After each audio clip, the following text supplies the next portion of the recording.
Hello students, हमने last class में cover किया था सेलुलर रेस्पिरेशन का फर्स्ट पार्ट।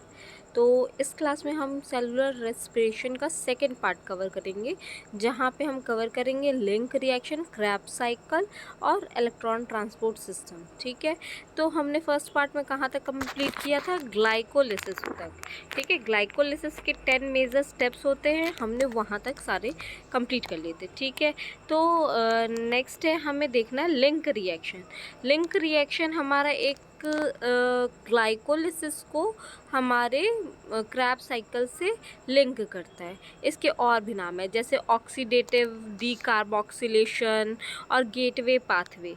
ठीक है, तो यहाँ पे हमारा फाइनल प्रोडक्ट ग्लाइकोलिसिस का क्या था? Pyruvic acid, 2 molecule of pyruvic acid. ठीक है, जो कि 3 कार्बन का है। तो लिंक रिएक्शन में हमारा कन्वर्जन होता है, 2 पायरुविक एसिड के मॉलिक्यूल्स का कन्वर्जन होता है 2 एसिटाइल कोएंजाइम ए तक। ठीक, और ये भी हमारा ये हमारा 2 कार्बन का होता है। यहाँ पे हमारा एक CO2 रिलीज होता है। ठीक है, और 2 NADH2 प्रोड्यूस होते हैं। ठीक है, तो यहाँ पे हमारे कुछ एंजाइम काम करते हैं। कौन है वो? पायरुवेट डिहाइड्रोजिनेज कॉम्प्लेक्स है, और यहाँ पे को एंजाइम प्रेजेंट है। को एंजाइम क्या है? NAD+, को enzyme A, magnesium 2+, TPP and lipoamide. And ये कहाँ पे हो रहा है? ये हो रहा है हमारा लिंक रिएक्शन माइटोकॉन्ड्रिया में।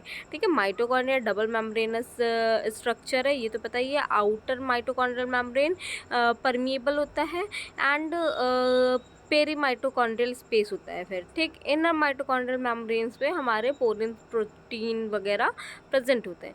मैट्रिक्स में हमारे ये सारा काम लिंक रिएक्शन का हो रहा है। ठीक है, लिंक रिएक्शन कहाँ पे हो रहा है? माइटोकॉन्ड्रियल मैट्रिक्स में हो रहा है। ठीक, इनका और भी क्या नाम है? ऑक्सीडेटिव डीकार्बोक्सिलेशन, और इसको हम गेटवे पाथवे भी बोलते हैं। ठीक है, अब नेक्स्ट हमारा बस लिंक रिएक्शन से हमें क्या फाइनल प्रोडक्ट मिला? Acetyl coenzyme A. Acetyl coenzyme A हमारा अब नेक्स्ट एंटर कर जाएगा क्रैब साइकिल में। क्रैब साइकिल के और भी नाम है। ठीक है, try carboxylic acid cycle, citric acid and TCA cycle. TCA cycle short form है ट्राई कार्बोक्सिलिक एसिड का साइकिल का। ठीक है, ये हमारा एक एम्फीबॉलिक प्रोसेस है। क्या? एम्फीबॉलिक प्रोसेस, जिसमें हमारा catabolic as well as anabolic process दोनों साथ साथ चलते हैं। ठीक है, नेक्स्ट हमारा रेस्पिरेटरी सबस्ट्रेट होता है यहाँ पे। कौन कौन सा? कार्बोहाइड्रेट के फॉर्म, जो ग्लूकोज के फॉर्म में, एंड फैट्स, प्रोटीन। ठीक, कार्बोहाइड्रेट है तो यहाँ पे फॉस्फोटाई एक मिनट, जो कार्बोहाइड्रेट है वो तो हमारा ग्लाइकोलिसिस के प्रोसेस में पायरुविक एसिड के फॉर्म में आ गया। फिर पायरुविक एसिड से हमारा लिंक रिएक्शन होके एसिटाइल कोएंजाइम ए मिल गया। पर जो और भी फैट्स हैं, फैट का बीटा ऑक्सीडेशन होगा, वो एसिटाइल कोएंजाइम ए बना देगा। प्रोटीन का भी डीएमिनेशन होगा, वो एसिटाइल कोएंजाइम ए बना देगा। तो कुल मिला के हमारा एक कॉमन मॉलिक्यूल बन जाता है यहाँ पे ग्लूकोज फैट प्रोटीन का, जिसको हम एसिटाइल कोएंजाइम ए बोलते हैं, और वो हमारा एंटर कर जाता है ये TCA साइकिल में। ठीक है, तो TCA साइकिल में हमारा ऑक्जेलो एसिटिक एसिड जो 4 कार्बन कंपाउंड है, ये क्या करता है? रिएक्ट करेगा एसिटाइल कोएंजाइम ए के साथ, और यहाँ पे वाटर के प्रेजेंस में ये काम करेगा, तो सिट्रिक एसिड बनाता है। ठीक है, तो अब हम क्रैब साइकिल पूरा एक बार देख लेते हैं, फिर अच्छे से एक बार एक्सप्लेन करेंगे। ठीक है, एसिटाइल कोएंजाइम ए हमारा ऑक्जेलो एसिटिक एसिड के साथ मिलके रिएक्ट हुआ, यहाँ पे कोएंजाइम ए निकल गया, मतलब रिलीज हो गया, एंड वाटर के प्रेजेंस में हमारा ऑक्जेलो एसिटिक एसिड कन्वर्ट हो गया किसमें? सिट्रिक एसिड में, जो कि ऑक्जेलो एसिटिक एसिड हमारा 4 कार्बन कंपाउंड था। पर यहाँ पे जो सिट्रिक एसिड है ये हमारा 6 कार्बन कंपाउंड है। ठीक है, अब यहाँ पे हमारे एंजाइम है एकोनिटेज एंजाइम, उसके प्रेजेंस में सिस एकोनिटेज बनता है, जो कि 6 कार्बन का है मॉलिक्यूल। फिर अकोनिटेज एंजाइम ही काम करता है और आइसोसिट्रिक एसिड में इसको कन्वर्ट कर देता है। ठीक है, आइसोसिट्रिक एसिड हमारा 6 कार्बन का है। यहाँ पे आइसोसिट्रेट डीहाइड्रोजिनेज काम करता है। डीहाइड्रोजिनेज मतलब यहाँ पे हमारा डिहाइड्रेशन टाइप का काम हो रहा है। जैसे एक CO2 यहाँ से निकल जाएगा, Na+ से मिलके NaDH2 बनेगा, ऑक्सीडेटिव डीकार्बोक्सिलेशन होगा। अल्फा कीटो ग्लूटारिक एसिड है जो कि 5 कार्बन है, and alpha keto glutarate dehydrogenase काम करेगा। यहाँ पे एक CO2 यहाँ पे भी रिलीज होगा एंड NaDH2 बनेगा। यहाँ पे ऑक्सीडेटिव डीकार्बोक्सिलेशन हो रहा है यहाँ पे भी, ठीक। तो ये याद रखना है, जो आइसोसिट्रिक एसिड था वो 6 कार्बन कंपाउंड था, उससे कन्वर्ट होकर क्या बना, अल्फा कीटो ग्लूटारिक एसिड जो कि 5 कार्बन कंपाउंड है। एंड अब alpha keto glutaric acid convert हो जाएगा सक्सिनिल कोएंजाइम ए जो कि 4 कार्बन कंपाउंड है, क्योंकि यहाँ पे इस स्टेप में CO2 हमारा रिलीज हुआ है, ठीक। अब जो सक्सिनिल कोएंजाइम ए है जो कि 4 कार्बन कंपाउंड है, इसमें क्या है, ADP का कन्वर्जन होगा ATP में, मतलब ATP यहाँ पे प्रोड्यूस हो रहा है, सबस्ट्रेट लेवल फॉस्फोराइलेशन हो रहा है यहाँ पे, ठीक। यहाँ पे थायोकाइनेज एंजाइम काम करता है और सक्सिनिल कोएंजाइम ए को कन्वर्ट कर देता है सक्सिनिक एसिड में जो कि 4 कार्बन कंपाउंड है। अब आगे चल के FAD+FADH2 में कन्वर्ट होता है एंड सक्सिनेट डीहाइड्रोजिनेज यहाँ पे काम करता है, एंजाइम फ्यूमेरिक एसिड फॉर्म करता है जो कि 4 कार्बन कंपाउंड है।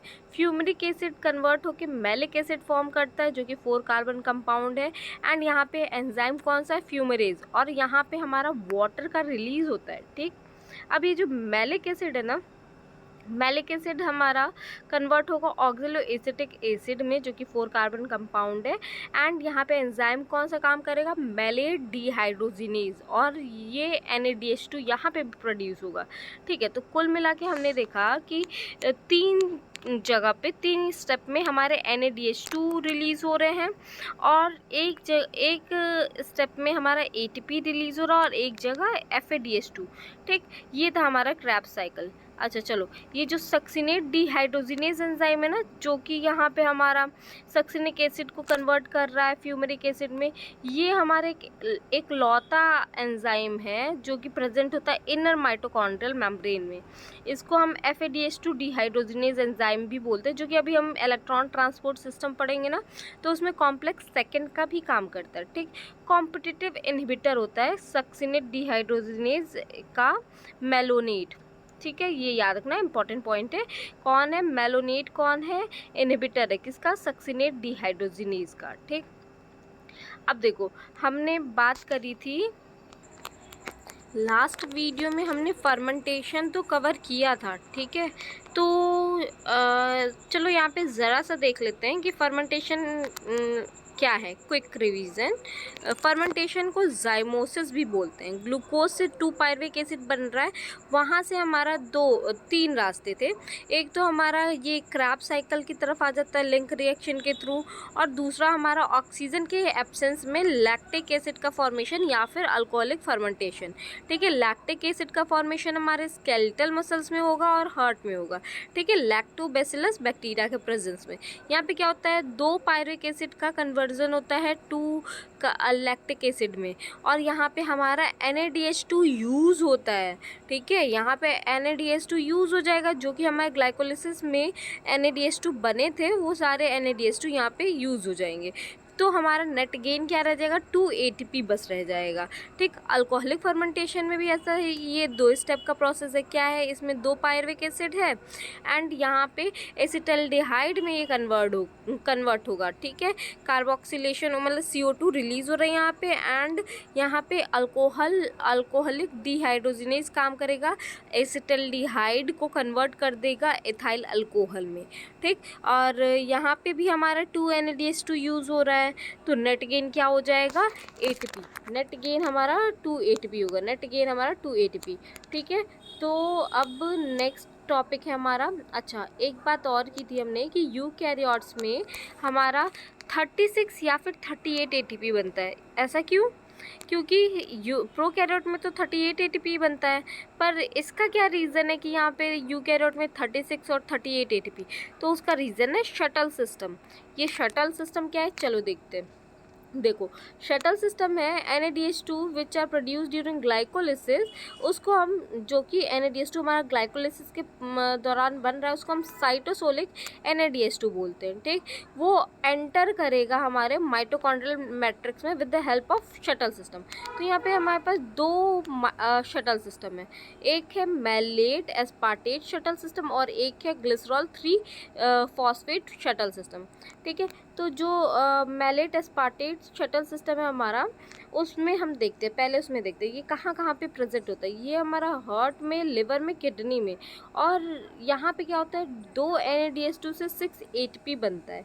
ठीक, 2 NADH2 से 2 NADH2 ही बनता है। तो 1 NADH2 इक्वल टू 3 ATP, तो 2 इंटू 3 इक्वल टू 6 ATP।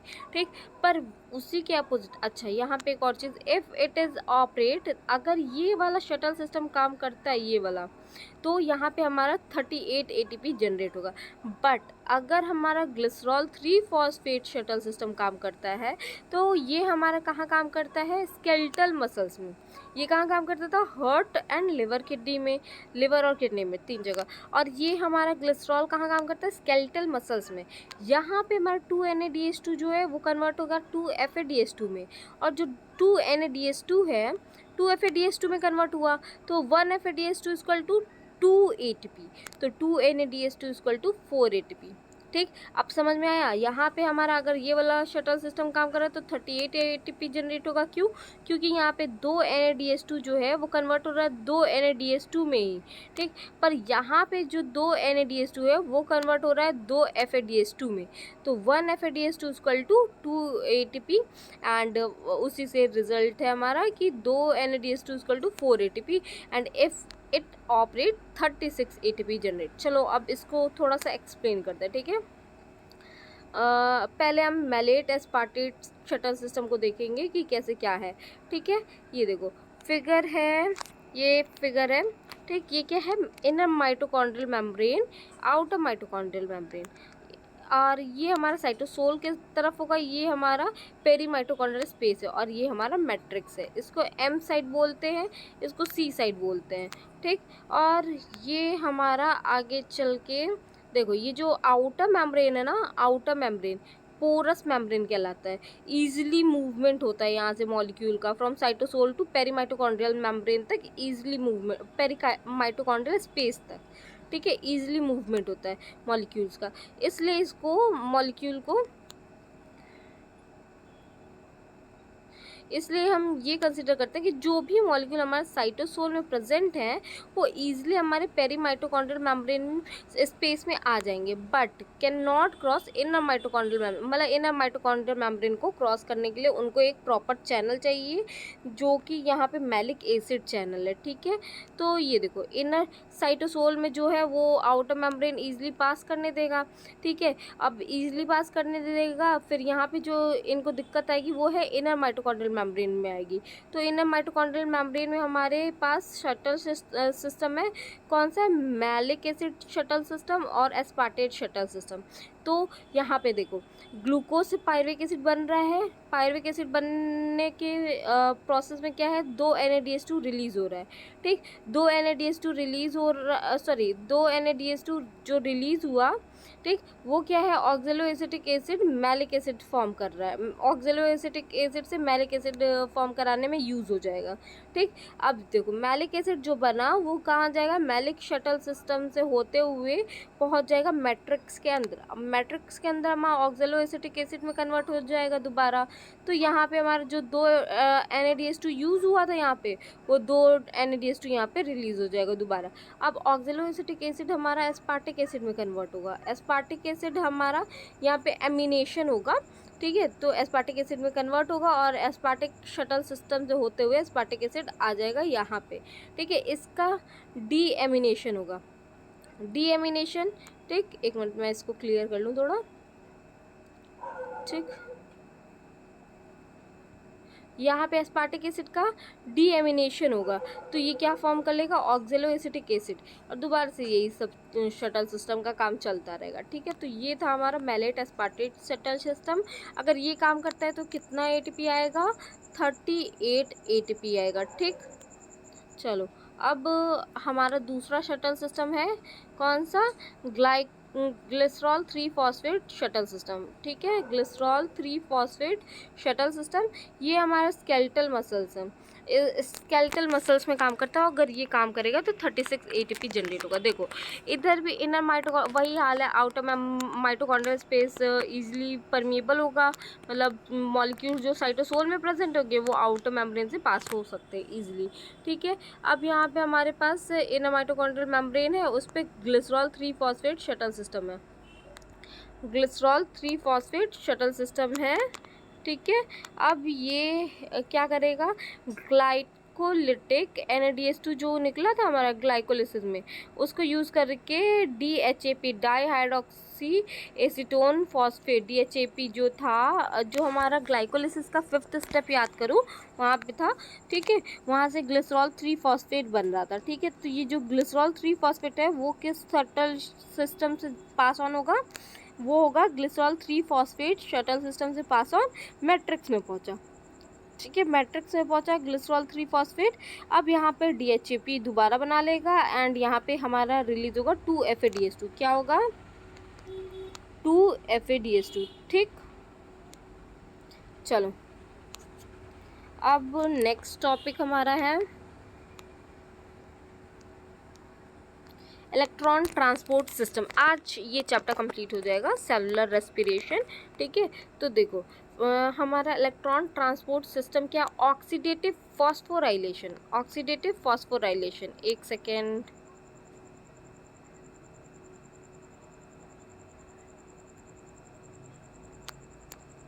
ये हमारा लिंक रिएक्शन क्या, ऑक्सीडेटिव डीकार्बोक्सिलेशन, ठीक है। बट हमारा ये जो इलेक्ट्रॉन ट्रांसपोर्ट सिस्टम है वो कौन सा है, ऑक्सीडेटिव फॉस्फोराइलेशन, ठीक। ऑक्सीडेटिव फॉस्फोराइलेशन कहाँ पे होगा, इनर माइटोकॉन्ड्रियल मेम्ब्रेन में होगा, formation of ATP with the help of oxidation reduction energy, so called oxido phosphorylation, ठीक है। ऑक्सीडेशन रिडक्शन के थ्रू इनको एनर्जी मिलती है, इस वजह से ये ऑक्सीडो फॉस्फोराइलेशन कहलाते हैं। फाइनल इलेक्ट्रॉन एक्सेप्टर इसमें कौन होता है, हाफ, ये याद रखना, half O2 molecule, half O2 molecule इसमें होता है फाइनल इलेक्ट्रॉन एक्सेप्टर, ठीक है। एनर्जी की बात करते हैं, ये एनर्जी हमारे दो फॉर्म में होता है, और डायरेक्ट और इनडायरेक्ट, डायरेक्ट और इनडायरेक्ट। डायरेक्ट वाला हमारा सबस्ट्रेट लेवल होता है जो कि ATP होता है, और कितना है डायरेक्ट हमारा 4 ATP, ठीक है, डायरेक्ट हमारा 4 ATP है। इनडायरेक्ट की बात करें, इनडायरेक्ट में हमारा NADH2 है और FADH2 है, ठीक है। NADH2 और FADH2 हमारा ऑक्सीडाइज होंगे, क्रैब साइकिल में पहुंच जाएंगे। जो इलेक्ट्रॉन निकलेगा, ये जो इलेक्ट्रॉन यहाँ से निकल रहा है ऑक्सीडेशन होने पे इनके, वो कहाँ पहुंच जाएगा, हमारा हाफ O2 के पास।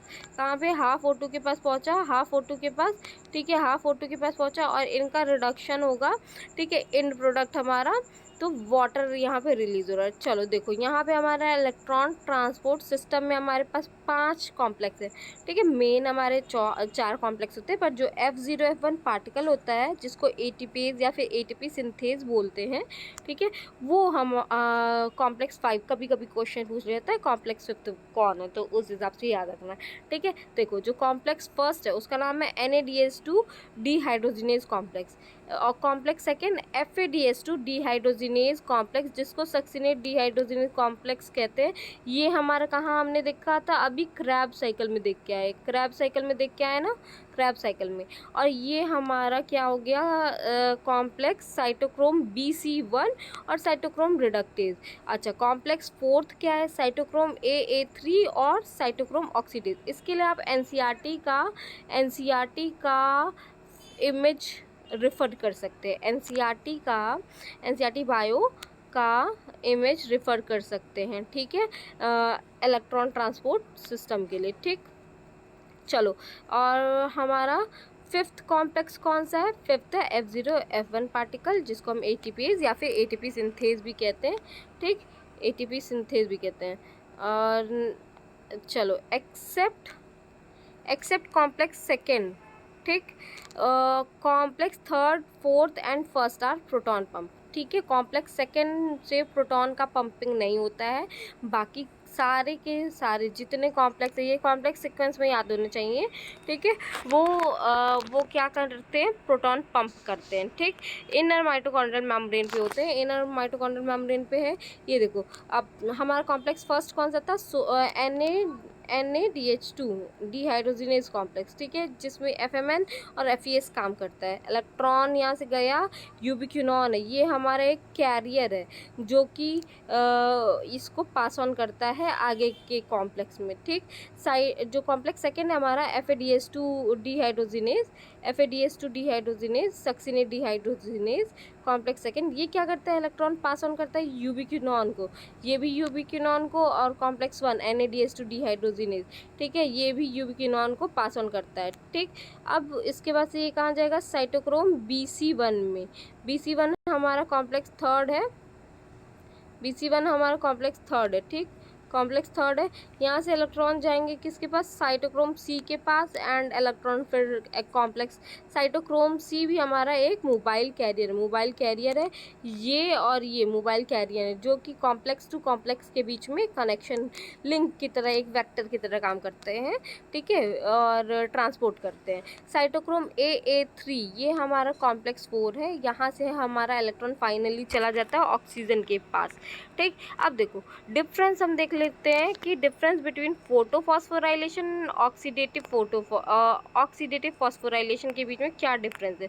बस ये लास्ट टॉपिक, अच्छा लास्ट नहीं, पास्चर इफेक्ट्स वगैरह भी पढ़ लेंगे हम, रेस्पिरेशन क्वोशिएंट वगैरह भी देख लेंगे, ठीक। चलो देखो ये क्या है, डिफरेंस देखते हैं। Difference photophosphorylation oxidative photophosphorylation and oxidative phosphorylation में देखते हैं क्या है। देखो फोटोफॉस्फोराइलेशन क्लोरोप्लास्ट में होगा, ये ऑक्सीडेटिव फॉस्फोराइलेशन माइटोकॉन्ड्रिया में होगा। ये हमारा बस प्लांट में होता है, ये हमारा प्लांट और एनिमल दोनों में होता है। ये इलेक्ट्रॉन ट्रांसपोर्ट चेन जो है प्रेजेंट इन थैलाकॉइड, यहाँ पे थैलाकॉइड में प्रेजेंट होता है, ठीक है, देखा हुआ है आपने, ठीक। इलेक्ट्रॉन ट्रांसपोर्ट चेन प्रेजेंट होता है इन माइटोकॉन्ड्रियल मेम्ब्रेन में। लाइट एनर्जी यहाँ पे यूज़ होता है ATP फॉर्मेशन के लिए, यहाँ पे ऑक्सीडेटिव एनर्जी यूज़ होता है ATP फॉर्मेशन के लिए। यहाँ पे जो है प्रोटॉन एक्यूमुलेशन इन ल्यूमेन, प्रोटॉन का ल्यूमेन में एक्यूमुलेशन होता है, बट यहाँ पे एक्यूमुलेशन का होता है पेरी माइटोकॉन्ड्रियल स्पेस में, ठीक है, ये इनर, ये आउटर, ये पेरी, ठीक, पेरी माइटोकॉन्ड्रियल स्पेस में होता है। अब फोटोलिसिस ऑफ वाटर यहाँ पे होता है, बट यहाँ पे फॉर्मेशन होता है वाटर का, ठीक है, वाटर का फॉर्मेशन। यहाँ ऑक्सीजन रिलीज होता है, यहाँ पे ऑक्सीजन यूज होता है, मतलब दोनों का उल्टा चल रहा काम, ठीक। अब यहाँ पे फाइनल इलेक्ट्रॉन एक्सेप्टर हमारा Na+, है, यहाँ पे फाइनल इलेक्ट्रॉन एक्सेप्टर हमारा ऑक्सीजन है, ठीक। अच्छा चलो ये ख़त्म हुआ। अब हमारा टॉपिक है पास्चर्स इफेक्ट, ये पूछ लेता है कभी कभी, एक्सपेरिमेंट है।